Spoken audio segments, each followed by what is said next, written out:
মেয়ের ১৯তম জন্মদিনে অরুণিমার স্বামী তারই মেয়ের বয়সে একটা মেয়েকে বিয়ে করে গড়ে তুলেছে। মেয়েটা তার মেয়ে পারো থেকে ২-১ বছরের বড় হবে হয়তো। গায়ের রং দবদবে ফর্সা, দেখতে আগুন সুন্দরী বলা চলে। এ বয়সে এই আগুন সুন্দরী মেয়েটিকে বিয়ে করে আকরাম সাহেবের একটু অনুশোচনা হলো না, একটু পাপবোধও হলো না। অথচ একটা সময় এই আকরামী অরুণিমাকে কথা দিয়েছিল সে অন্য কোনো নারীকে কখনো বুঝবে না, কখনোই তার আরুকে ভুলে অন্য কোনো নারীতে মজবেও না। সে প্রতিজ্ঞাকে বিশ্বাস করেই বোধহয় একটা সময় অরুণিমা নিজের পরিবার ছেড়েও এই পুরুষটির হাত ধরতে দ্বিধা করেনি। অথচ আজ সে প্রতিজ্ঞা ফিকে।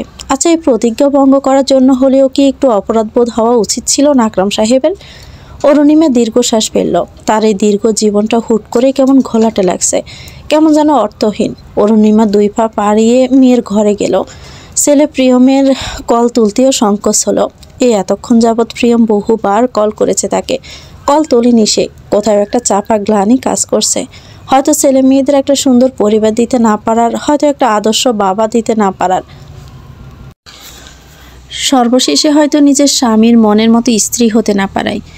এত এত ব্যর্থতা নিয়ে ছেলে মেয়ের সামনে যাওয়া যায় বুঝি। তবুও সে মেয়ের ঘরে গেল, মাথায় হাত বুলিয়ে বলল, পারু, তুমি কি আম্মুর সাথে অদূরে হারিয়ে যাবে আম্মু?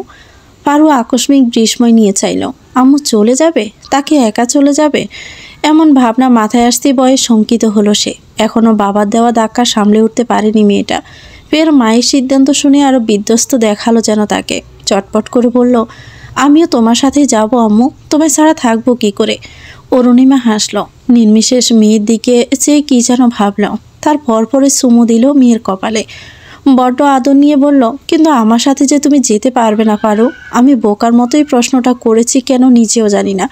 বোধহয় তোমায় ছেড়ে যেতে ইচ্ছে হচ্ছে বলেই। আমায় ক্ষমা করো কেমন? ভেবে নাও কাল থেকে তোমায় একা বাঁচতে হবে আম্মু, পারবে তো? পারো বোধহয় আরও ভয় পেল। ঘাবড়ে গিয়ে বলল, একা? এসব কি বলছো? একা থাকা যায় নাকি? অবশ্যই সম্ভব। সম্ভব নয় কেন বলো? আমি তো থাকবোই তোমার আশেপাশে। পারো বিতুর মতো বলল, কোথায়? তুমি তো চলে যাবে বলছো আম্মু, মজা করুন আমার সাথে। অরুণিমা কিঞ্চিত হেসে উত্তর দিল, মজা নয় আম্মু, আজ রাতটা আমি তোমার সাথে ঘুমাবো কেমন? তোমায় ঘুম পাড়িয়ে দিব চুলে বিলি কেটে, একদম আগের মতো। পারুর হঠাৎই চোখ টলমল করে উঠল। মায়ের দিকে তাকিয়ে যেন হুট করে বুকটা শূন্য লাগছে তার। কেন জানি না মনে হচ্ছে তার মা চলে যাবে, অনেক দূরে চলে যাবে। আর চলে যাওয়ার আগে সান্ত্বনাটুকুই বোধহয় এতটা আদর মিশিয়ে দিচ্ছে। পারু ঝাপটে জড়িয়ে ধরে বলল, আম্মু এভাবে কেন বলছো? আমার কান্না পাচ্ছে। আমি তোমায় ছাড়া থাকতে পারবো না আম্মু। বোকা মেয়ে। আম্মু তো থাকবই। কথাটা বলেই অনেকটা সময় মেয়েকে ঠিক এভাবেই জড়িয়ে রাখলো অরুণিমা। যেন শীতল হাওয়ারা তার বুকের ভিতরে তীব্র জ্বর সামলাতে চাইল। পারল কি? পারলো না তো। অরুণিমা মাথা তুলে পেয়ে শুধালো, ছাড়ো আম্মু, তোমার আব্বুর সাথে একটু কথা বলে আসি। পারো বোধহয় রেগে গেল। বললো, কি বলবে ওই লোকটাকে?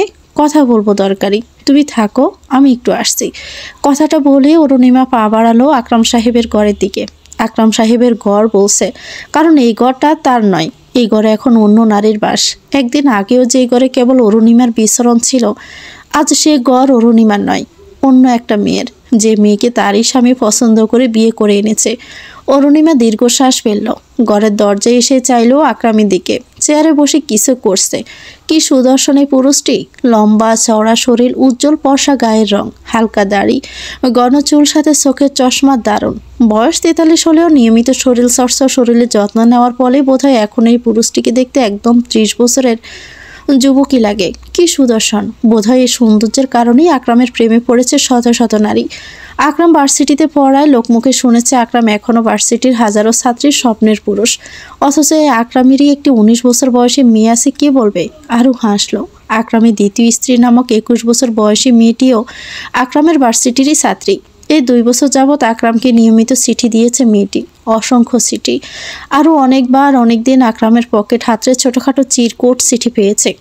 প্রথম আকরাম সেগুলো অবহেলায় ফেলে দিলেও পরে অবশ্য আকরাম লুকিয়ে সেগুলো পড়তো। অরুণিমাও পড়তো চিঠিগুলো। নিঃসন্দেহে মেয়েটির হাতের লিখন, চিঠির ধরন চমৎকার ছিল। বোধহয় সে লেখনের জন্য হলেও অরুণিমা চিঠিগুলো মেলে ধরে পড়তো। আচ্ছা, মেয়েটি কি আকরামকে তার চাইতেও বেশি ভালোবাসে? বোধহয়। হয়তো আকরাম তাকে ছেড়ে ওই মেয়েকে বিয়ে করতে পারত। অরুণিমা ভাবনা বাদ দিয়ে এবার শুধালো, আকরাম ঘরে আসবো? অরুণিমার কথা শুনেই আকরাম তার মুখপানে চাইল।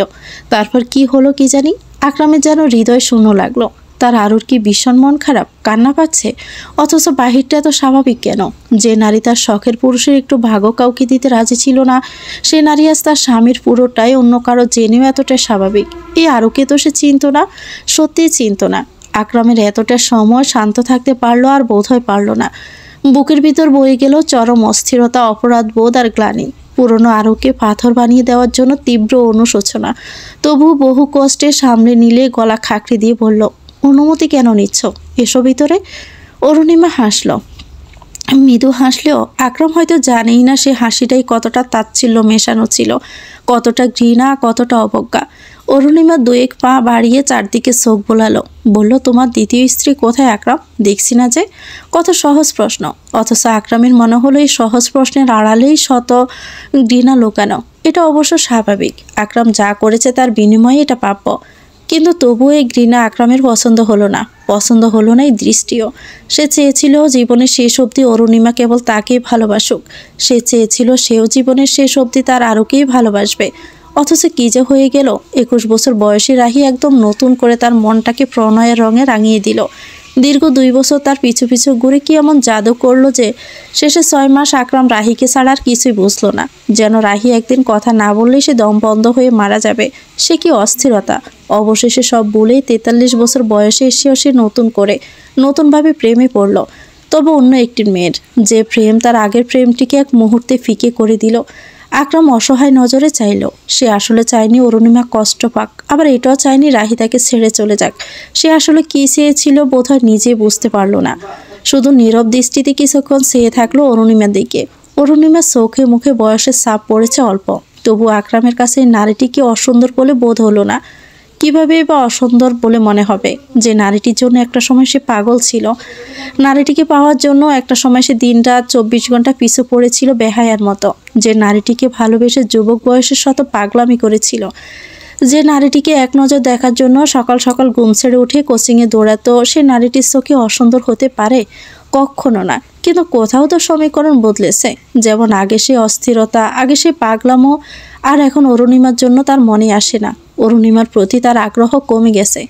রাহি নামক মেয়েটির প্রেমে পড়ার পর থেকে অরুণিমার প্রতি সে আগের মতোই অস্থিরতা টের পায় না, আগ্রহ আসে না। অথচ আকরাম তা চায়নি।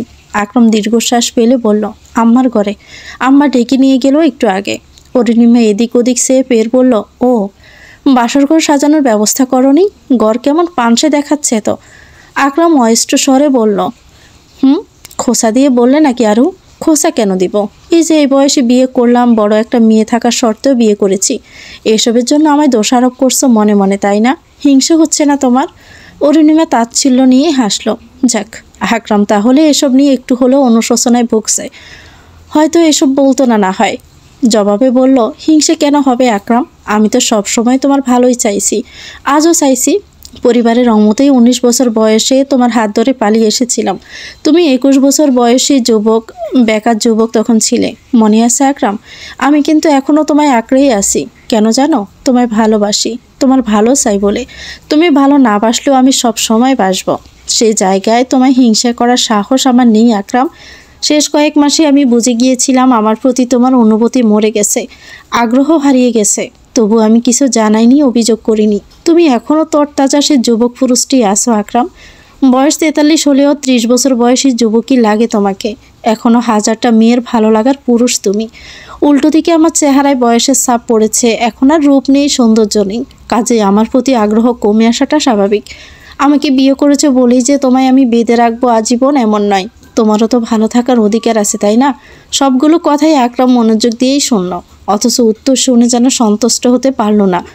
অসন্তুষ্ট স্বরেই শুধালো, আরও তোমার সত্যিই হিংসে হচ্ছে না? তবে যা আগে কোনো মেয়ের সাথে দেখলে আমায়। অরুণিমা শীতল স্বরে উত্তর দিল, আগে জানতাম তুমি আমায় ভালোবাসো। আগে জানতাম তোমার প্রতি আমার একটা অধিকার আছে আকরাম। আগে জানতাম তুমি সমস্তটাই আমার, যার ভাগ অন্য কাউকে দেওয়া যাবে না। কিন্তু এখন কি জানো? তুমি আমার নও, একটুও না। এই যে আমার নিজের পরিবার ছেড়ে, বাবা মাকে ছেড়ে, সব ছেড়ে এসে তোমার সংসার করলাম এতগুলো বছর। এই এতগুলো বছর আমি বেসেছি এক মরিচিকায়, ভালোবাসার মরিচিকা, যাতে আসলে ভালোবাসার রেশটুকুও ছিল না আকরাম। ছিল শুধু মোহ, আকর্ষণ আর প্রেম, যা তোমার হৃদয়ে মুছে গেছে। আর সে আকর্ষণ কেটে যাওয়ার সাথে সাথে আমিও আমার অধিকার হারিয়েছি আকরাম। তাই আজ আর হিংসে হয় না, তবে কষ্ট হয়, শুধুমাত্র কারোর মোহের নজরে ভালোবাসা খুঁজে আমি জীবনের এতগুলো বছর শেষ করলাম। জীবনের সফলতা, ক্যারিয়ার সব হারালাম। আজ ভীষণ আফসোস হচ্ছে, বুঝলে? আকরাম স্থির তাকিয়ে বলল, আমায় বিয়ে করেছো বলে? না, তোমায় ভালোবেসেছি বলে। যাই হোক, আমার একটা সিদ্ধান্ত আছে আকরাম। আকরামের গলা ধরে আসলো। এই নারীটির প্রতি তার আগ্রহ কমিয়ে আসলো। ওই নারীটিকে কষ্ট দেওয়ার অপরাধে বুকটা খা খা করলো। যন্ত্রণায় আষ্টেপৃষ্ঠে পাথর বানিয়ে দেওয়ার অভিযোগে যন্ত্রণা হলো। কি তীব্র বিষাদ, অনুশোচনা, অপরাধ বোধ তাকে চেপে ধরল। আচ্ছা, এটাই তো ভালোবাসা, তাই না? এটাই তো অনুভূতি। আকরাম কি ভুল করলো তাহলে?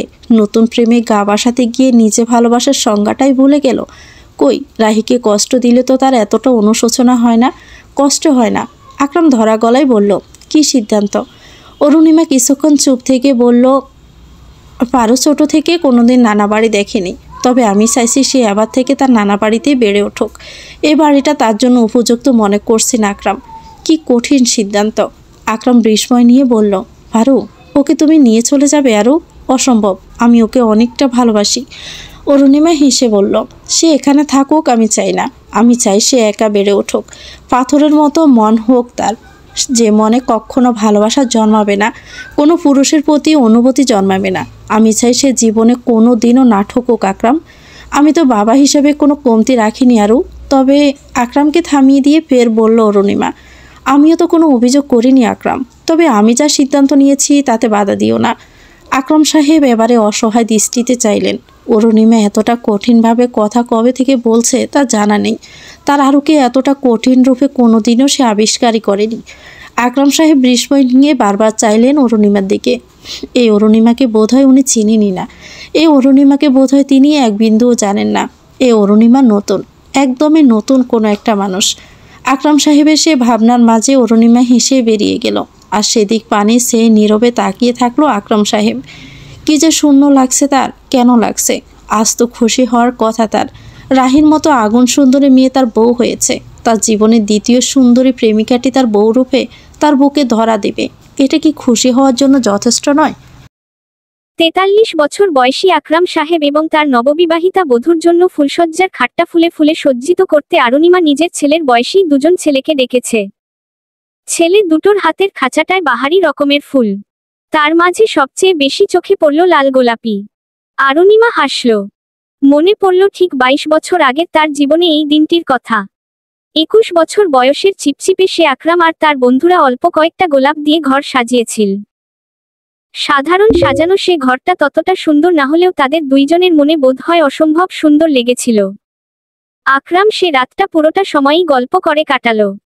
হাতের মাঝে হাত গলিয়ে এক হাতে জড়িয়ে রাখল সবটা সময়। অরুণিমার এখনো মনে আছে আকরাম সেই রাতে সর্বপ্রথম তার কপালেই চুমু দিয়েছিল। যুবক পুরুষের পুরু ঠোঁটজোড়ার সে শীতল চুমুটাই অরুণিমাকে কাবু করে ফেলেছিল। লজ্জায় মাথা নুইয়ে সবটা সময় আকরামের বাহুবন্ধনে আঁকড়ে ছিল। ইসস, যেন পাখির ছানা সে। আলতো আদরেই বুঝি লতিয়ে পড়ে। আকরাম ও তার এহেন কাণ্ড দেখে হেসেছিল। তাকিয়েছিল বিমুগ্ধ নজরে। যেন সে নজরে কতটা মুগ্ধতা, কতটা ভালোবাসা, কতটা খুশি। সে মুগ্ধতা, ভালোবাসা কণ্ঠে মিশিয়েই অষ্টাদশী মেয়েটার কানে একটা গোলাপ গুজে দিয়ে বলেছিল, আরু, তুমি কি জানো, লজ্জা পেলে তোমায় পৃথিবীর সবচেয়ে সুন্দরী মেয়েটি লাগে। একদম লতিয়ে পড়া আদরে ফুলের মতো, যে ফুলকে কেবল মারিয়ে যেতেই ইচ্ছে হয়, নরম আদরে পিষে ফেলতে ইচ্ছে হয়। এমন লজ্জা পেলে আমি বোধ হয় তোমায় খুব বেশি দিন ফুটন্ত পুষ্পরূপে তোমায় থাকতে দিতে পারবো না। অরুণিমা সে কথার বদলে দ্বিগুণ লজ্জা পেয়েছিল। আকস্মিক মুখ লুকিয়েছিল আকরামের প্রশস্ত বুকে। যেন কতটা আদর, কতটা প্রণয়, কতটা সুখ এই বুকটাতে। অথচ আজ সব মিথ্যে, সবব। আজ সেই নিজস্ব পুরুষটা আর তার নয়। আজ সে সুখের বুকটায় আর মুখ লুকানোর অধিকার নেই। আজ সে পুরুষটার দৃষ্টিতে তার জন্য আর অতটা মুগ্ধতা নেই। অরুণিমা দীর্ঘশ্বাস ফেলল। পা বাড়িয়ে লোকগুলোকে নিয়ে গেল আকরামের ঘরে। চোখ বুলিয়ে এতবার চাইল তার ঘরটা। ইসস, তার ঘরটা, তার সংসারটা, তার মানুষটা সব অন্যের। সব। চাপাসরে ছেলে দুটোকে শুধাল, এই যে এই ঘরটা সুন্দরভাবে সাজাবে হুহু। যেন কোন কমতি না থাকে। আর সব ফুল তো এনেছই, তাই না? কোন দিকে যেন কোন কমতি না হয়, বুঝলে? ছেলে দুটো মাথা দুলাল সঙ্গে সঙ্গেই। অপর পাশে বসে থাকা আকরাম সাহেব বিস্ময় নিয়ে চেয়ে থাকলো অরুণিমার দিকে। এই অরুণিমাকে সে সত্যিই চেনে না। বিস্ময়ের রেশ কাটাতে না পেরেই জিজ্ঞেস করল, ওদের কে ডেকেছে? এসবের তো প্রয়োজন ছিল না আরু। অরুণিমা দৃঢ় কণ্ঠেই বলল, ছিল, প্রয়োজন ছিল। প্রয়োজন না থাকলে বিনা কারণে আমি ওদের ডাকতাম না আকরাম।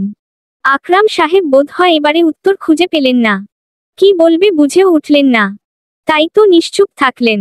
অরুণিমা আকরাম সাহেবের অবস্থা বুঝে হাসল। বলল, তুমি বরং বাইরে যাও আকরাম। তোমার দ্বিতীয় বউয়ের খবর নিয়ে এসো কেমন? আমি ততক্ষণে ওদের কিভাবে কি সাজাতে হচ্ছে বলি। হুহু। আকরাম সাহেব অসহায় চাহনিতে চাইল, বলতে চাইল আরো, বাকিটা বোধহয় বলতে পারলেন না। অরুণিমা তা দেখে বলল, আমার উপর বিশ্বাস রাখো আকরাম। এত বছর সংসার করে তোমার পছন্দ অপছন্দ সম্পর্কে তো একটু হলেও জানি নাকি? চিন্তা করো না, তোমার মন মতোই সাজানো হবে। ঘরের প্রতিটা কোণই সাজবে নতুন রূপে। একদম চোখ লাগানো সৌন্দর্যে ফুটে উঠবে ঘরটা। আকরাম সাহেব এবারে অসহায় স্বরে বলল, এত সব করার কি দরকার আছে আরু? বাদ দাও এসব। বাদ কেন যাবে? তুমি যে ফুলকে ভালোবেসেছ, আমি চাই সে ফুলের সুবাসটুকু তুমি অসংখ্য ফুলের উপস্থিতিতেই নাও। বাহারি ফুলের সুবাসে তোমার নতুন ফুলের প্রেম ছোঁয়ার সূচনা ঘটুক। অরুণিমার কথাগুলোতে কি ছিল কি জানি, আকরাম সাহেব যেন অপরাধবোধে দগ্ধ গলেন। নীরব চেয়ে থেকে শুধালেন, আরু? অরুণিমার স্বর ফের দৃঢ় হল, বাইরে যাও আকরাম। এখানে তোমার খুব একটা প্রয়োজনীয়তা দেখছি না। প্রয়োজন হলে ডাকবো। আর হ্যাঁ, তোমার জন্য একটা নতুন পাঞ্জাবি আনিয়েছি আকরাম। তোমার বউয়ের জন্য শাড়ি বাইরের সোফাটায় রেখেছি, একটু দেখে নিও তো দুইজনে মিলে। আশা করি পছন্দ হবে। তবুও পছন্দ হয়েছে কিনা বলো। আকরাম সাহেব ভরাট গলায় বললেন, এত আয়োজন? অরুণিমা তাচ্ছিল্য নিয়ে হাসল। উত্তরে বলল, আয়োজন না করলে চলে বুঝি? তুমি আমার ভালোবাসার মানুষ। ভালোবাসার মানুষের ভালোমন্দ সবকিছুই বুঝতে হয়। তুমি যাও, দেখে আসো তো। কথাটুকু বলেই আকরাম সাহেবকে ঘরের বাইরে পাঠালো। তারপর নিজের মনমতে সাজাতে বলল ঘরটাকে। অরুণিমা ঘর সাজানোর দায়িত্বের পাশাপাশি রাতের রান্নাটারও দায়িত্ব নিল। কে বলল বর বিয়ে করলে শোকে কাতর হয়ে থাকতে হবে? অরুণিমা হাসল। একদম আকরাম সাহেবের পছন্দ মতোই যা যা পারল রান্না করল। মাঝখানেই বাড়িতে উপস্থিত হলো অরুণিমার ছেলে প্রিয়ম। বয়স 21। বলা বাহুল্য, আকরাম সাহেবের নববিবাহিতা বউটির বয়স 21। অরুণিমা দীর্ঘশ্বাস ফেলল। ছেলেকে দেখে শুধাল, প্রিয়ম তুই হঠাৎ আসি? প্রিয়ম মুখচোখ দেখে বোঝা গেল সে ভীষণ রেগে। বোধহয় এতক্ষণে খবরটা পৌঁছেই গিয়েছে। উত্তরে বলল, জানো না তুমি হঠাৎ আসতে হলো কেন? জানো না আম্মু? অরুণিমা দৃঢ় স্বরে বলল। শান্তভাবে কথা বল প্রিয়ম। প্রিয়ম এবারে বলল, তুমি এখনো এই বাড়িতে কি করছো আম্মু? কল কেন ধরছিলে না? ওই লোকের সাথে তুমি এখনো সংসার করবে? এখনো? এই বাড়িতে তোমার এখনো থাকার ইচ্ছে আছে? তুমি এক্ষুনি আমার সাথে যাবে আম্মু। আমি বাসা ঠিক করে এসেছি। তুমি আমি পারো একসাথে থাকবো আম্মু। অরুণিমা হাসল। ছেলের মাথায় হাত বুলিয়ে বলল, বোকা, তোর বয়স সবে 21 প্রিয়ম। এখনো নিজের পায়ে দাঁড়াসনি। বাসার খরচ চালাবি কি করে? আমি পারোকে তোদের নানুবাড়িতে পাঠাবো ভেবেছি, আর তুই হোস্টেলে যেমন আছিস তেমনই। আর তুমি? আমি তো একটা সময় এই বাড়িতে পা রেখেছিলাম মৃত্যুর আগ পর্যন্ত এখানে থাকার জন্যই। কাজেই এই বাড়ি ছাড়া সম্ভব নয়। বড্ড মায়া যে। প্রিয়ম রাগ করল। শুধাল, আম্মু কিসব বলছো? তুমি এখানে থাকবে না তা বললে হয় নাকি? আম্মু, আমি রেগে যাচ্ছি। অরুণিমা হাসল। বলল, এত রাগ ভালো? সবকিছুতে রাগ চলে না প্রিয়ম। তার মানে তুমি এখানে থাকবেই আম্মু? হ্যাঁ, যাও। ঘরে খাবার দিয়েছি, খেয়ে নাও প্রিয়ম। খাবো না, এই বাড়ির খাবার খাবো না আর আম্মু। আমি একটু পর বেরিয়ে পড়ব। পারো আমার সাথে যাবে। আর ওই লোকটাকে বলে দিও আমরা উনাকে আর বাবা বলে মানি না। আজকের পর আমি অথবা পারো কেউই আর এই বাড়ি ফিরবো না আম্মু। তুমি যদি কখনো এই বাড়ি ছাড়তে চাও আমাদের জানিও। কথাগুলো বলেই হনহন করে বেরিয়ে গেল প্রিয়ম। অরুণিমা শান্ত নজরে চেয়ে থাকলো কিক্ষণ। পরমুহূর্তেই পা বাড়াল। এক নজর মেয়ের ঘরে তাকাতেই দেখল পারো গোছগাছ করছে। তার মানে প্রিয়মের সাথে চলে যাবে? অরুণিমার চোখ টলমল করলো, কে জানি না, তবুও থামালো কান্না। পরমুহূর্তে পা বাড়িয়ে গেল আকরাম সাহেবের ঘরে। বলল, আকরাম, যেটুকু পারি এই সময়ে তোমার পছন্দের খাবারগুলো রান্না করেছি। খাবে না? সময় তো হলো অনেক। আকরাম সাহেব মায়ের ঘরে বসেছিল। কিছুক্ষণ আগেই আকরাম সাহেবের এক খালা মারা গেছেন বলে কল এসেছিল। তাই ড্রাইভারকে দিয়ে মাকে পাঠিয়েছে খালার বাড়িতে। বাড়ির এই পরিস্থিতি না হলে হয়তো পুরো পরিবারই যেত, কিন্তু বর্তমানে পরিস্থিতি ভিন্ন। আকরাম জবাবে বলল, শুনলাম প্রিয়ম এসেছে আরু। বিশ্বাস করো আরু, আমি প্রিয়মের সামনে যেতে পারবো না আরু। আমি যে আকস্মিক প্রেমে সাড়া দিতে গিয়ে কি ভুল করে ফেলেছি তা বোধ হয় আজ একদিনেই আমি বুঝতে পারছি আরু। অরুণিমা মনে মনে হাসল, যেন এই অনুশোচনাটাই সে দেখতে চেয়েছিল, এই অপরাধবোধটাই। শান্ত কণ্ঠে বলল, প্রিয়ম আশাতে তুমি বিরক্ত হয়েছ?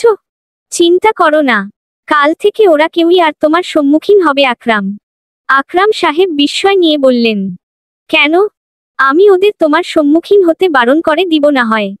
যেহেতু তোমার অস্বস্তি হচ্ছে, এবার এসো, খেয়ে নাও, তোমার বউ অপেক্ষা করছে। সুন্দরী নববিবাহিতা বউদের অত অপেক্ষা করাতে হয় না আকরাম। আকরাম সাহেব কিছু ভাবছিলেন। যে ছোট্ট ছেলে মেয়ে দুটো তার প্রাণ ছিল, আজ তাদের সামনে সে আর যেতে পারছে না, এর চাইতে বড় শাস্তি হয়? বোধ হয় না। অন্যমনস্ক স্বরে সুধাল, হু। অরুণিমা উত্তরে বলল, আরে হো প্রিয়ম ওর ঘরে, তুমি এসো তো, তোমরা মুখোমুখি হবে না। আকরাম তবুও একইভাবেই বসে রইল। অরুণিমা দীর্ঘশ্বাস ফেলল, বলল, ঠিক আছে, তুমি এখানেই বসো তাহলে। তোমার বউটিকেও পাঠাচ্ছি, তোমাদের দুইজনের খাবার নিয়ে আসছি, বরং তাড়াতাড়ি খেয়ে নাও। এরপর তোমার বউকে সাজাবো, এমন ভাবে সাজিয়ে দিব যে চোখ সরাতে পারবে না আকরাম। কথাটুকু বলেই বের হলো অরুণিমা। সম্মুখে আকরামের নববিবাহিত বউকে দেখে বলল, আকরাম ঘরে আছে, তুমিও যাও, খাবার পাঠাচ্ছি আমি। আর হ্যাঁ, শাড়ি পছন্দ হয়েছে? রাহি উত্তর না দিয়ে শুধাল, আমার তো ইচ্ছে গোলাপি পরব। অরুণিমা হাসল, বলল, আকরামের লাল পছন্দ, বাকিটা তোমার ইচ্ছে। কথাটুকু বলেই অরুণিমা বের হলো। অরুণিমা জানে এই মেয়েটা আকরামকে অনেকখানি ভালোবাসে। আকরামের লাল পছন্দ জেনে হয়তো লাল জামাদানিটাই পরবে। যদি ভালো নাই বাসত তবে কি এত বয়স জেনেও, বিবাহিত পুরুষ জেনেও, এত বড় বড় দুটো ছেলেমেয়ের বাবা জেনেও 2 বছর যাবৎ পিছু ঘুরত? অথচ মেয়েটা বোধ হয় জানেই না নিজের ভালোবাসা পূর্ণ করতে গিয়ে কি নিদারুণ ভাবেই সে অন্য একজনের ভালোবাসা কেড়ে নিল। দুধে আলতা গায়ের রঙে সদ্য ফোটা ফুলের ন্যায় আকর্ষণীয় দেখতে আকরাম সাহেবের দ্বিতীয় বিয়ে করা সেই বউটি। কালো ঘন চুলগুলো কোমর অবধি ছড়ানো, ঠোঁট জোড়া লাল রক্তিম দেখতে, যেন একটু ছুঁয়ে দিলেই গোলগলিয়ে রক্ত ঝরবে।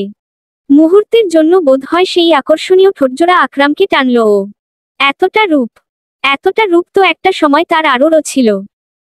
তার আরও তাকে এভাবেই টানত। এতটাই আকর্ষণ ছিল তার আরোর প্রতি। রূপে, লাবণ্যে কোথাও কি কম ছিল তার আরও? আকরাম সাহেবের কামুক সত্তা এক মুহূর্তের জন্য রাহা মেয়েটার প্রতি আকৃষ্ট হলেও পরমুহূর্তেই যেন সবটা মিলিয়ে গেল এক ধাক্কায়। অথচ রাহা এখনো তার দিকে চেয়ে আছে লাজুক চাহনিতে। মৃদু স্বরে বলে উঠল, আপনার লাল পছন্দ, আমি তাহলে লালই পরি আজ। কথাটা বলেই লজ্জায় মাথা নত করল রাহা। আকরামের অনেকটাই কাছে দাঁড়িয়ে সে, লজ্জায় নুয়ে পড়া লতার মতো পড়ে রইল যেন সে। আকরাম অবাক হয়ে চাইল। এই লজ্জাটা বোধ হয় সে আরুর চোখে মুখেও দেখত। কি আশ্চর্য! সবকিছুতেই সে অরুণিমাকে খুঁজছে, সবকিছুতেই অরুণিমা। আকরাম দীর্ঘশ্বাস ফেলল। বোধ হয় এতটা ক্ষণেই সে বুঝতে পারল অরুণিমাতে তার যে অনুভূতিটা ছিল তার বিন্দুমাত্র অনুভূতিও তার রাহার প্রতি নেই। সবটাই মোহ, সবটাই আকর্ষণ, সবটাই একটা মরীচিকা। অথচ আরু ভাবছে আরুর প্রতি এতকাল তার যা ছিল তাই মোহ, আকর্ষণ। আকরাম দীর্ঘশ্বাস ফেলল। চোখ মুখে অসহায়ত্ব নিয়ে রাহার দিকে তাকিয়ে থাকতেই সেখানে উপস্থিত হলো অরুণিমা। হাত ভর্তি ভাতের থালা। ছোট্টটি টেবিলটা টেনে থালা দুটো রেখেই এক নজর চাইল পাশাপাশি দাঁড়িয়ে থাকা আকরাম সাহেব এবং রাহার দিকে। কতটা কাছাকাছি! নতুন নতুন প্রেম বলে একেই বলে। সুযোগ হলেই কাছাকাছি আসার বাহানা। এই সময়টা, এই মানুষটার কাছাকাছি যাওয়া সবটা তো অরুণিমার সাথেও ঘটেছিল। অরুণিমা ঠোঁট এলিয়ে হাসল, বলল, আকরাম, খাবারগুলো তাহলে আনছি আস্তে আস্তে। তোমরা বসো বরং। হুহো, কথাটুকু বলেই পিছু ঘুরল অরুণিমা। আরেকটু হলেই বোধহয় বুকের বিষাদ ব্যথা অশ্রু হয়ে চোখে নামতো। অরুণিমা অতটা দুর্বল নয়, অতটা ভঙ্গুর নয়, আকরামের সামনে তো একেবারেই নয়। চুপচাপ পা বাড়িয়ে ফের রান্নাঘরে যেতেই সম্মুখীন হলো পারুর। পারুর হাতে ব্যাগপত্র। অরুণিমা চোখমুখ শান্ত করে তাকাতেই বলল, এই রান্নাঘর তো আর তোমার নেই আম্মু। কেন শুধু শুধু ওই মানুষগুলোর জন্য এত আয়োজন করছো? কেন? ওরা তোমার সাথে কি করেছে তুমি বুঝতে পারছো না আম্মু? তুমি তো বললে এই বাড়ি ছেড়ে চলে যাবে। তাহলে তাহলে মতবদল কেন করলে আম্মু? তুমি আমি ভাইয়া ভালো থাকবো আম্মু। চলো না আম্মু, প্লিজ। তোমায় ছাড়া থাকতে পারবো না আম্মু। অরুণিমা হাসল, চোখ ঘুরিয়ে বারবার করে তাকার তার রান্নাঘরটার দিকে। ইসস, কতটা স্বাদের রান্নাঘর তার! এই ঘরের হাঁড়ি, পাতিল, চামচ, জানালা, দেয়াল, চুলো সবই তার শখের। সবই। অথচ এটা তার নয়। সত্যিই তার নয়। আসলেই তো তার তো নয়। আকরামের ঘরে নতুন ঘরণী এসেছে। এখন এই রান্নাঘরেও সে নতুন ঘরণীরই অধিকার। অরুণিমা দীর্ঘশ্বাস ফেলল। মেয়র মাথায় হাত বুলিয়ে বলল, পারু, বড় তো হয়েছ তুমি আম্মু। মাকে ছাড়া থাকতে পারবে না এটা বোকা বোকা কথা। মাকে ছাড়াও তোমায় বাঁচতে হবে বুঝলে? মা তো সবসময় তোমার সাথে থাকবে না পারু। আম্মু, তোকে একটা কথা বলি পারু? মা হিসেবে বলছি, জীবনে যতটুকু উন্নতি করার সবটুকু উন্নতি সাধন করবে। তোমাকে হতে হবে অদূরে জ্বলতে থাকা তারা, যাকে দেখে সবাই সবাই মুগ্ধ হবে। সবাই। তবে সে উজ্জ্বলতা যেন কেউ মারাতে না পারে মা। মনে থাকবে? পারু অবাক স্বরে বলল, মানে? মানে তোমার বয়সটা আবেগের মা। এই বয়সেই বিপরীত লিঙ্গের প্রতি দুর্বলতা আসে। তুমি কখনো কোন পুরুষের প্রতি সর্বস্ব বিলীন করে দুর্বল হবে না পারু। কখনোই না। সব সময় নিজেকে ভালোবাসবে, কেবল নিজেকে। কোন পুরুষকে সর্বস্ব দিয়ে ভালোবাসার আগে সর্বপ্রথম কার কথা ভাববে জানো? তোমার বাবার কথা। আমি চাই না তুমি তাকে বাবা হিসেবে ঘৃণা করো, তবুও বলছি জীবনে জীবনসঙ্গী নির্বাচন করতে গিয়ে কখনো হেরে যেও না আম্মু। পারু টলমল চোখে চাইল।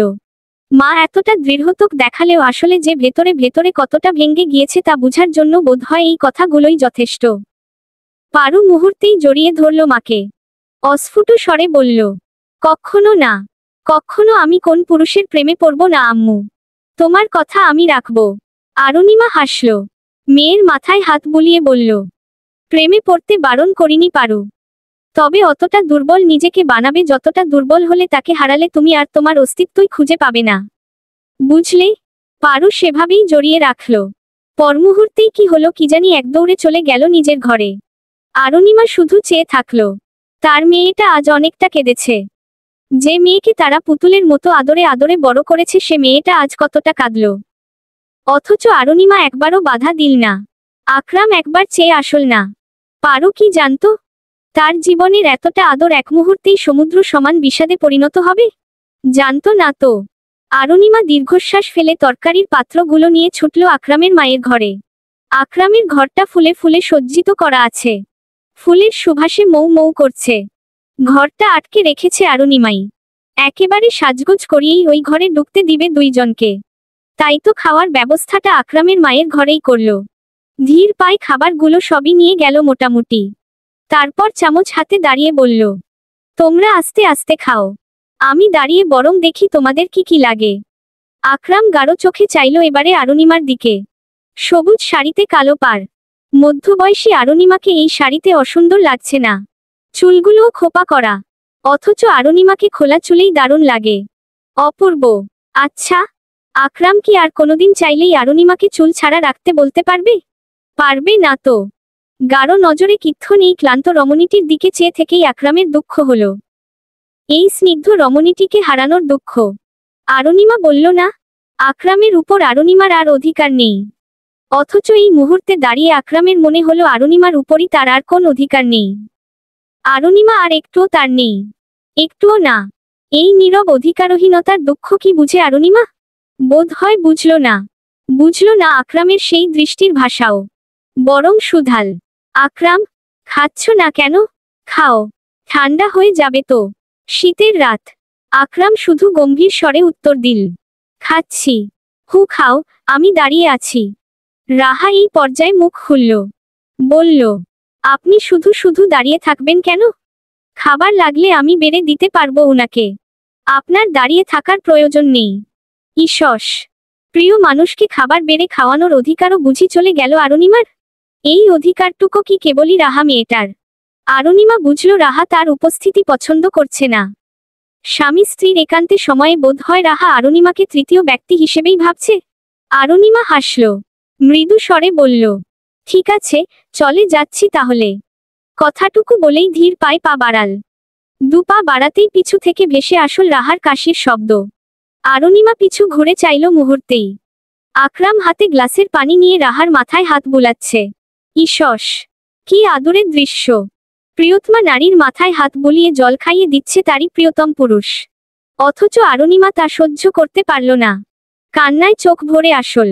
এই আদর, এই যত্ন, এসব তো একটা সময় শুধু এবং শুধুই তার ছিল। এই আস্ত পুরুষটাই তো তার ছিল। আজ কেন তবে সব হারিয়ে গেল? কেন? কেন তার ভাগ্যে সুখটুকু স্থায়ী থাকলো না? চুলগুলোতে সতেজ বেলি ফুলের মালা, লাল টকটকে ঠোঁট রক্তিম রঙে রাঙানো, গায়ে লাল রঙের জামদানি শাড়ি। অরুণিমা ভীষণ মনোযোগ দিয়েই সাজাল রাহিকে। যেন কোন কিছুতেই কমতি নেই। অরুণিমা বেশ কিছুটা সময় একদৃষ্টিতে চেয়ে থাকলো রাহির দিকে। এই এত সাজ, এত সৌন্দর্য সব তো আকরাম সাহেবের জন্য। আকরাম সাহেব নিশ্চয় আজ মুগ্ধ হয়ে এই রূপ দেখবে। নিশ্চয় আকৃষ্ট করা এই রূপ আকরাম সাহেবকে আজ খুব করে টানবে। অরুণিমা দীর্ঘশ্বাস ফেলল। যত্ন নিয়ে সাজানো শেষ করে নতুন বউটিকে দিয়ে আসল ফুলে সজ্জিত ঘরে। ইসস, ফুলের সমারোহে কত মোহনীয় দেখাচ্ছে আকরাম সাহেবের নতুন বধূকে। অরুণিমা একটা চাপা শ্বাস ফেলে পা বাড়াল রুমের বাইরে। হাতে আকরাম সাহেবের জন্য আনা পাঞ্জাবিটা নিয়ে গেল আকরাম সাহেবের কাছেই। মৃদু স্বরে বলল, আকরাম, পাঞ্জাবিটা কি তোমার পছন্দ হলো না?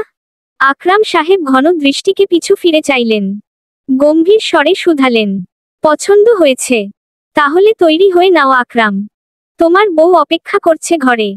তৈরি হয়ে দ্রুত ঘরে যেও। কথাগুলো বলেই পাঞ্জাবিটা আকরামের হাতে ধরিয়ে দিয়ে পা বাড়াতে লাগলো অরুণিমা। দুপা বাড়াতেই পেছনে থেকে আকরাম শুধাল, আরু। অরুণিমা চাইল পিছু ঘুরে। এই আরু ডাকটা এখন তার অসহ্য ঠেকেছে। একটা সময় যে ডাকটায় সে আকাশ সমান ভালোবাসা খুঁজে পেত, এখন সে ডাকটাই তার কাছে বিষাক্ত লাগে। যেন গায়ে কাটা বিধে। তবুও শুধাল, কিছু বলবে? কোন প্রয়োজন আকরাম? আকরাম উত্তর দিল না। অনেকটা ক্ষণ কেমন বিভ্রান্ত নজরে অরুণিমার মুখপানে চেয়ে থাকল। কি যেন মনোযোগ সহকারে দেখল। পরমুহূর্তেই বলল, আমি বোধহয় কোন মরীচিকায় পড়ে গিয়েছি আরু। আমি বোধহয় জীবনে খুব বড় একটা ভুল করে ফেলেছি। আমি বোধহয় জীবনের সবটুক। অরুণিমা বাকিটুকু বলতে দিল না। ঠোঁট এলিয়ে হেসে বলল, এসব এখন বলার সময় নয় আকরাম। তুমি তাকে ভালোবেসে বিয়ে করেছ। ভালোবাসা তো আর অপরাধ নয়, তাই না? তুমি ভালোবাসতেই পারো। এখন এসব নিয়ে গ্লানিতে ভুগে লাভ নেই। ভালোবাসা উপভোগ করো। সে তোমার জন্য অপেক্ষা করছে। শুভরাত্রি। তোমাদের রাত ভালো কাটুক।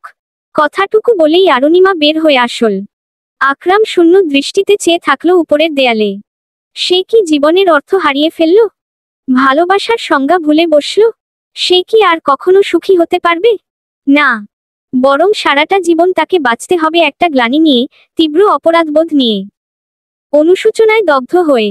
এই জীবন বোধহয় সে আসলেই চায়নি। প্রিয়ম আর পারো গিয়ে পৌঁছেছে।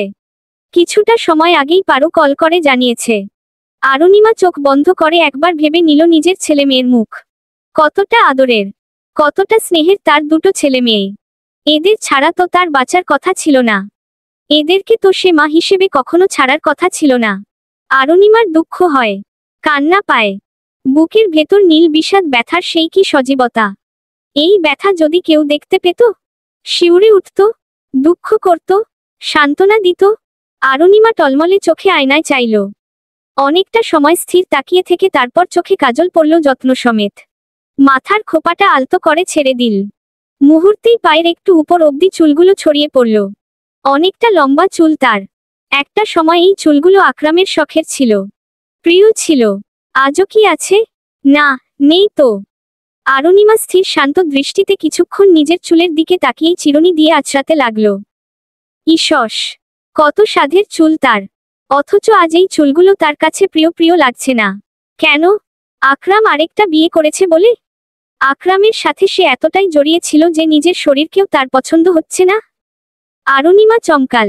এতটা জোড়াতে কে বলেছিল? কে বলেছিল এতটা ভালোবাসতে? অরুণিমা উঠে দাঁড়ালো। আলমারি থেকে বের করে একদম লাল টকটকে একটা শাড়ি। এটা তার বিয়ের শাড়ি। সেই 22 বছর আগের কমদামি স্যাঁতস্যাঁতে একটা শাড়ি আকরামই কিনেছিল। অথচ কত প্রিয় ছিল এই শাড়িটা তার। সদ্য পরিবার ছেড়ে আসা মেয়েটাকে সেদিন এই শাড়িতে কতই না রূপবতী লাগছিল। অরুণিমা বোধহয় সেই রূপবতী অল্পবয়সী অরুণিমাকে একবার কল্পনাও করে নিল। আচ্ছা, পারোকে ও কি বউ সাজে একই রকমই লাগবে? মেয়েটা যে দেখতে একদম তার মতোই হয়েছে। ইসস, তার পারোকে সে বউ রূপে দেখতে পারবে না? তার পারোকে সে নিজ হাতে বউ সাজাতে পারবে না? একটাই তো মেয়ে তার, একটাই তো আদরের রাজকন্যা ছিল তাদের। অরুণিমার টলমলে চোখ থেকে এবার বয়ে পড়ল কয়েক ফোঁটা জল। পরমুহূর্তেই সেই চোখের পানি মুছে নিয়ে অরুণিমা গায়ে জড়াল লাল টকটকে সে শাড়িটা। কানে গুজল লাল রক্তিম একটা গোলাপ, ঠিক যেমন একটা সময়ে আকরাম গুজে দিত। পা জোড়া রাঙ্গাল রক্তরাঙ্গা লাল আলতায়। আকরাম সাহেব প্রথমবার অরুণিমাকে যে নূপুরটা উপহার দিয়েছিল সেই নূপুর জোড়াই অতি সযত্নে পায়ে লাগালো। হাতে পড়ল কয়েকটা টকটকে লাল রঙের চুড়ি। ইসস, এই চুড়িগুলো আকরামেরই দেওয়া, এই শাড়িটাও তারই দেওয়া, নূপুর জোড়াও তো তারই দেওয়া। অথচ মানুষটাকে আকরাম কি নিদারুণভাবেই না হারালো। অরুণিমা আয়নায় নিজেকে দেখতে লাগলো স্থির দৃষ্টিতে। আগের মতো রূপ লাবণ্য না থাকলেও অরুণিমাকে খুব একটা খারাপ দেখাচ্ছে না। অরুণিমা হাসল মৃদু। বিড়বিড় করে বলতে লাগলো, তুমি আমায় ঠকালে আকরাম, তুমি আমায় নিঃস্ব করলে, তুমি আমার আমিটাকেই গলা টিপে মেরে দিলে। এটাই ছিল তোমার ভালোবাসা? এটাই? আমাকে এভাবে যা নয়তয় মেরে ফেলতে তোমার একটুও দয়া হলো না আকরাম? একটুও না? তুমি কি নিষ্ঠুর গো, কি নির্দয়! আমি যে বাঁচতে চাইলাম, সংসার করতে চাইলাম হৃদয়ের ভালোবাসা দিয়ে, আমার ছেলেমেয়েদের ভরা সংসার দেখতে চাইতাম, তুমি জানতে না আকরাম? কেন আমায় মেরে ফেললে আকরাম? কেন? কথাগুলো বলেই থামল অরুণিমা। দীর্ঘশ্বাস ফেলে ফের বলল, তুমি আমার জীবনে ঘটে যাওয়া অপ্রিয় এই সমীকরণে প্রাণপ্রিয় সেই চলক। তুমি আমার বড্ড বেশি ভালোবাসার মানুষ। তুমি আমার প্রাণের পুরুষ আকরাম। কেন করলে এমন? কথাগুলো বলেই আবারও কিক্ষণ নিজের দিকে স্থির দৃষ্টিতে চেয়ে থাকলো অরুণিমা। পরমুহূর্তে উঠে গিয়ে হাঁটা ধরল। বাড়িতে মাত্র তিনজন মানুষ। তবুও বাড়িটা নিস্তব্ধ, শান্ত, যেন কেউ নেই, কোথাও কেউ নেই। অরুণিমা কথাগুলো ভেবে ভেবেই পুরোটা বাড়ি ঘুরল। হাত দিয়ে ছুঁয়ে দিল প্রতিটা দেয়াল। তার বাড়ি, হ্যাঁ, তারই তো বাড়ি। কত আপন! এই বাড়ির প্রত্যেকটা কক্ষ, প্রত্যেকটা ইট, প্রত্যেকটা কণাই বোধ হয় তার আপন, খুব আপন। অরুণিমা ভেবে ছাদের দিকে পা বাড়াল। বাড়িটা তাদের তিনতলা। আকরাম সাহেবরা 3 ভাই, সে হিসেবেই তিনতলা বাড়ি করা। নিচতলায় তারা থাকলেও বাকি দুতলা খালিই পড়ে আছে। কোমরের সমস্যার কারণে আজকাল আর ছাদে যাওয়া হয় না তেমন। তবুও ছাদটা অরুণিমার ভীষণ প্রিয়। ছাদটা তার কতটা শখের। মধ্যবয়স্কা অরুণিমা সিঁড়ি বেয়ে বেয়ে ছাদে পৌঁছাতেই চোখে পড়ল চেনা সেই পুরুষ মানুষের অস্পষ্ট অবয়ব। অরুণিমা অবাক হয়ে চাইল। আকরাম এখানে যায়নি নিজের প্রাণপ্রিয় নারীর কাছে? এখনো প্রেম স্পর্শ করেনি সে নতুন নারীর? এতটা স্থিরতা কেন? ভালোবাসায় তো এতটা স্থিরতা মানায় না। ভালোবাসা হতে হবে উন্মাদময়, অস্থিরময়। অরুণিমা কি ভেবে ফের চলে যেতে নিতেই আকরাম না ফিরেই বলল, আরু, এত রাতে ছাদে তুমি? অরুণিমা চমকাল। আকরাম বুঝে গেল। কি করে? নূপুরের আওয়াজে? সুধাল, কেন? ছাদে আসতে পারি না নাকি আকরাম? কিন্তু তুমি, তুমি কেন এখানে? আজ তো তোমাদের ভালোবাসার পূর্ণতা পাওয়ার কথা আকরাম। মেয়েটাকে এতটা অপেক্ষাই বা করাচ্ছ কেন? আকরাম এবারে ফিরে চাইল। মুহূর্তেই বিস্ময় নিয়ে তাকালো। ছেড়ে দেওয়া কালো ঘন চুল, কানে গোলাপ গুজে রাখা, চোখে কাজলে যেন অপূর্ব বোধ হলো স্নিগ্ধ রমণীটিকে। কোন কৃত্রিমতা নেই, কোন জটিলতা নেই। সহজ সরল মুগ্ধতাভরা মুখটা। আকরাম সাহেবের হৃদয় বোধ হয় একটা শীতল শিহরণ বইল। কিন্তু পরমুহূর্তেই অবাক হলো। এতটা লাবণ্যময়ী রূপে অরুণিমা আজই সেজেছে? এমন নয় যে অরুণিমা এর পূর্বে এমন ভাবে সাজেনি, কিন্তু আজ কেন জানি এই সাজটা আকরাম সাহেবের কাছে স্বাভাবিক মনে হলো না। আকরাম সাহেব কিছু বলতে যাবে ঠিক সে সময়ই অরুণিমা বলে উঠল, এ কি? পাঞ্জাবিটা পরলে না আকরাম? তৈরিও তো হলে না সেভাবে। কিসের এত উদাসীনতা তোমার? কয়টা বাজে জানো? তাড়াতাড়ি ঘরে যাও আকরাম। আকরাম সাহেব কথাগুলো কানে নিল না।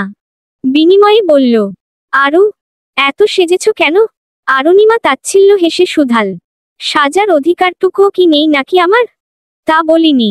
অরুণিমা হাসল, বলল, এমনিই সাজলাম, যদি আর কখনো সাজতেন না পারি। যাই হোক, তুমি যাও আকরাম। এতটা সময় মেয়েটাকে অপেক্ষা করানো তো তোমার উচিত হয়নি। কথাটুকু বলেই আকাশের পানে চাইল।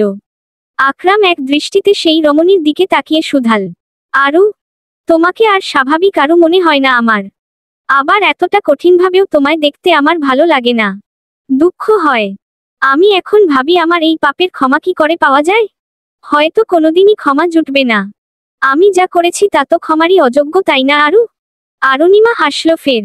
একদম ছাদের কার্নিশটায় বসে পা ঝুলাল।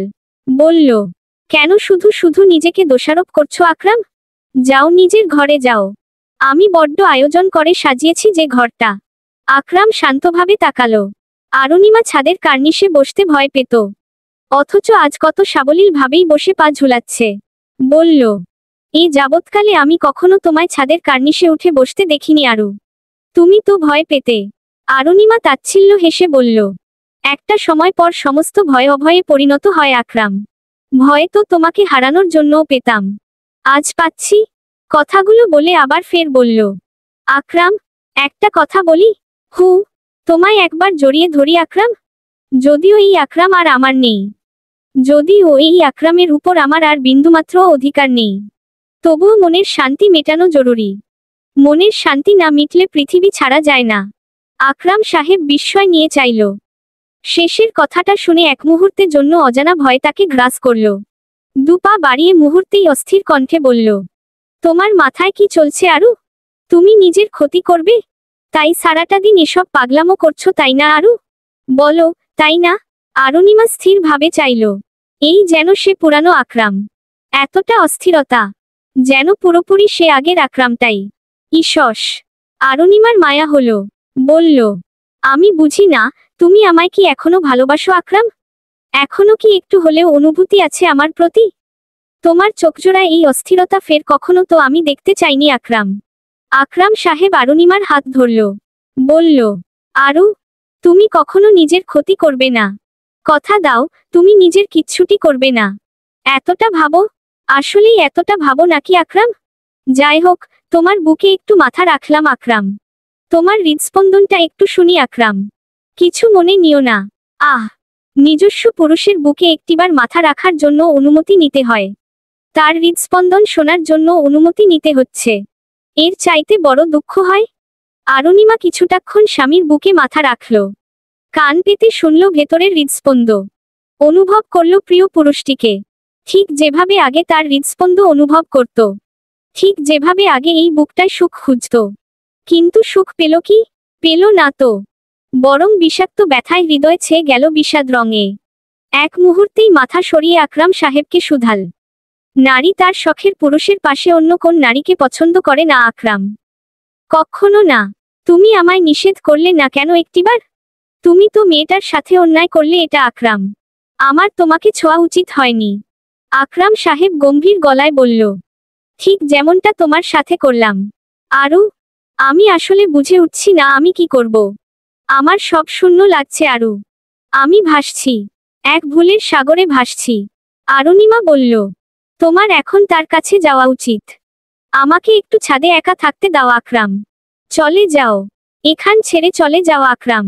আকরাম সরল না, তবে অরুণিমা এবারে অদ্ভুত কাজ করল। হঠাৎই ছাদের কার্নিশে দাঁড়িয়ে গেল। চিকন সরু ওইটুকু জায়গায় পা রেখে কেমন করে যেন একবার চাইল আকরামের দিকে। বলল, তুমি সুখী থেকে আকরাম, বড্ড বেশি সুখে থেকো। আমি তোমার সুখে কখনোই বাধা হব না, কখনোই না। তোমার আমার এটাই শেষ দেখা আকরাম। ভালো থেকো। কথাটুকু বলেই দোতলা বাড়ির ছাদ থেকে লাফ দিল মুহূর্তেই। আকরাম আকস্মিক ঘটে যাওয়া ঘটনায় বাকরুদ্ধ হলো যেন। বিস্ময় চোখ বড় বড় করে চেয়ে থাকল। তার আরু এটা কি করলো? কি করলো এটা? আকরাম সাহেব যখন বুঝে উঠলেন তখনই পা চালিয়ে দ্রুত নামলেন বাড়ির নিচে। কিন্তু সময়টা বড্ড দেরি হয়ে গেল। আকরাম সাহেব যখন পৌঁছালেন ততক্ষণে পাকা উঠোনে অরুণিমার রক্তমাখা শরীর। ইটের উপর মাথাটা ফেটে রক্ত ভেসেছে। লাল শাড়িতে লাবণ্যময়ী সেজে শেষে লালেই রাঙ্গা হলো। আকরাম সাহেব সে লালে রাঙ্গা মাথাটাই কতক্ষণ চেপে রাখলেন নিজের বুকে। সেই নিথর শান্ত শরীরটাই কতটা সময় জড়িয়ে রাখলেন নিজের সাথে। একটা ভুল, কেবল একটাই ভুল তার জীবনকে এক মুহূর্তে ওলট পালট করে দিয়েছে। আকরাম সাহেবের বুক ভার হয়ে আসে, নিঃশ্বাস বন্ধ হয়ে আসে। জীবনের প্রথম সে অস্থিরময় ভালোবাসার রমণীটিকে হারিয়ে কান্না পায়। অথচ পুরুষ মানুষের যে কান্না করা বারণ। অরুণিমা আলাদা আলাদা সবাইকেই চিঠি লিখেছিল। সর্বপ্রথম লিখেছিল রাহি মেয়েটাকে। খুব যত্ন সমেত লিখেছি। তোমায় ঠিক কি বলে সম্বোধন করা যায় আমি জানি না, তাই জায়গাটা খালিই রাখলাম। তবে তুমি আমার প্রিয় পুরুষের প্রিয় নারী। কত সহজেই আমার জায়গাটা দখল করে নিলে হুহ। তুমি না আসলে আমি জানতেই পারতাম না আমার গোটা এক জনমের ভালোবাসা বৃথা। কেবলই বৃথা। মিথ্যে প্রতিশ্রুতিতে, মিথ্যে স্বপ্নে বেঁচে থাকতাম পুরোটা জীবন। যাক তবুও তো জানলাম অবশেষে। মরার আগে এই সত্যটুকু উপলব্ধি করানোর জন্য হলেও তোমায় ধন্যবাদ। তাকে ভালো রেখো, ভালোবেসো। যতটুকু ভালোবাসলে সে তোমায় ভুলে অন্য কাউকে কখনো চাইবে না ততটুকুই ভালোবেসো। ভালো থেকো। ইতি। অরুণিমা। রাহি স্থির হয়ে চিঠিটা পড়ল বার কয়েক। পুরোটা সময়ই মনে হলো এই পুরো গল্পে সেই এক এবং একমাত্র ভিলেন। কয়েক মুহূর্তের জন্য অনুশোচনায় মুখ থুবড়ে রেখে সবার আড়ালে মুখ লুকালো। সত্যিই তো, আজ অরুণিমার জায়গায় সে থাকলে? এক মুহূর্তের জন্য অরুণিমার জায়গায় নিজেকে বসাতেই শিউরে উঠল রাহি। একটা সুখের সংসার, নিজস্ব পুরুষ, প্রাণের ছেলে মেয়ে সবাইকে ছেড়ে। উহফ। রাহি হলে এটা কখনো পারত না। আকরাম সাহেবের হাতেও একটা সুন্দর লেখনীর চিঠি। এই যাবৎকালে আরোর লেখা চিঠি সে খুব কমই পেয়েছে। তবে এবারের চিঠিটা ভিন্ন। একদম ভিন্ন। আকরাম সাহেব চোখ বুলাল। প্রিয় আকরাম, তোমায় প্রিয় না বলে উপায় নেই। তুমি আসলেই আমার বড্ড প্রিয়। প্রিয় না হলে কি 19 বছর বয়সে পরিবার ছেড়ে তোমার হাত ধরতাম? তোমায় ভালোবেসে পুরো একটা জীবন কাটাতে চাইতাম? আচ্ছা আকরাম, তুমি আমায় এই গোটা একটা জীবনেও একটু ভালোবাসতে পারলে না? একটুও অনুভূতি জন্মাল না তোমার? অথচ আমি কি ভুল ছিলাম আকরাম? ভালোবাসার বিভ্রমে পড়েছিলাম সবটা সময়ে। তোমার চোখের সেই মোহ আর আকর্ষণকে বোকার মতো ভেবে নিয়েছিলাম পবিত্র ভালোবাসা। কি ভীষণ ভুল আমার। পুরো একটা জীবন আমি কাটিয়ে দিলাম এই ভ্রমের মাঝেই। ওহো, এই ভুলের জন্য আমায় ক্ষমা করো আকরাম। ক্ষমা করো তোমাকে ভালোবাসার জন্য। আমি এই অপ্রিয় সমীকরণে তোমার অপ্রিয় চলকই থাকলাম। ক্ষমা করো এই সমীকরণে শুধু শুধু একটা চলক হিসেবে থাকার জন্য। তবে চিন্তা নেই, আজকের পর তোমার জন্য সমীকরণটি বড্ড প্রিয় হবে। কারণ আমি নামক চলকটি আজকের পর বিলীন হবে। ভালো থেকো। ইতি। আরু। অরুণিমা মারা যাওয়ার দায় সেদিন সমস্তটাই আকরাম নিজের কাঁধে নিল। ফলস্বরূপ পুলিশি মামলায় আসামি করা হলো তাকেই। আকরাম সেদিন সব মেনে নিল নিশ্চুপে। তারপর তারপর সেদিনের পর আজ দীর্ঘ 9টা বছর আকরাম কারাগারের দেওয়ালে বন্দী। সেদিনের পর আর কোন রাত সে নিশ্চিন্তে ঘুমাতে পারেনি। সেদিনের পর সে আর সুখী হতে পারেনি। সেদিনের পর সে আর কখনোই শান্তি পায়নি। বুকের ভেতর আজও তাজা ব্যথা, বিষাদের সতেজ অনুভূতি। অনুশোচনায় দগ্ধ হতে হতে বোধ হয় ভেতরটা পুড়ে ছারখার। এই এত এত যন্ত্রণা সে কাউকে দেখাতে পারে না, কাউকে বলতে পারে না। বোবা কান্নারা রোজ রোজ তাকে চেপে ধরে। রোজ রোজ সে মরতে চায়। শুধু একটা অনুশোচনা, সে নিজের হাতেই নিজের ভালোবাসাকে গলাটি প্রেমে রে ফেলেছিল। নিজের হাতেই নিজের ভালোবাসাকে বর দিয়েছিল। এই অপরাধ করেও বুঝি কেউ শান্তিতে থাকতে পারে? বোকা আরু জানলি না সে এই অপ্রিয় সমীকরণের আকরামের কতটা প্রিয় চলক ছিল। বোকা আরু জানলি না সে আসলে আকরামের মোহ নয়, আকর্ষণ নয়, শুধু এবং শুধুই ভালোবাসা। তাই আজও তোরফাচ্ছে যন্ত্রণায়। আজও তীব্র ব্যথা বুকে নিয়ে তার আরোকেই মনে করে। আজও সে তার আরোকে হারানোর বেদনায় হাসফাস করে। আজও সে তার আরোর মলিন রক্তে ভাসা মুখটা মনে করে। আজও বুকের ভেতর আরোর পবিত্র মুখটা মনে করে শীতল শিহরণ বয়ে যায়। এই এত এত কিছু একটিবার আরো জানতো? একটিবার? রাহি এখন একটা ভার্সিটিতে পড়ায়। 21 বছর বয়সী সেই রমণীর বয়স এখন 30। এই 21 থেকে 30 অব্দি 9টা বছর সে শুধুই অপেক্ষা করেছে আকরাম সাহেবের জন্য। মেয়েটা সত্যিই ভালোবেসেছিল আকরাম সাহেবকে। নিজের সবটুকু দিয়ে ভালোবেসেছিল। ভালোবেসেছিল বলেই হয়তো একটা সময় সবকিছু জেনেও সে বেহায়ার মতো আকরাম সাহেবের পিছু পড়েছিল। ভালোবাসার অনুভূতি দমানো যে কঠিন। অথচ আজ রাহি বুঝতে পারে আকরাম সাহেবকে ভালোবাসা আসলে তার উচিত হয়নি।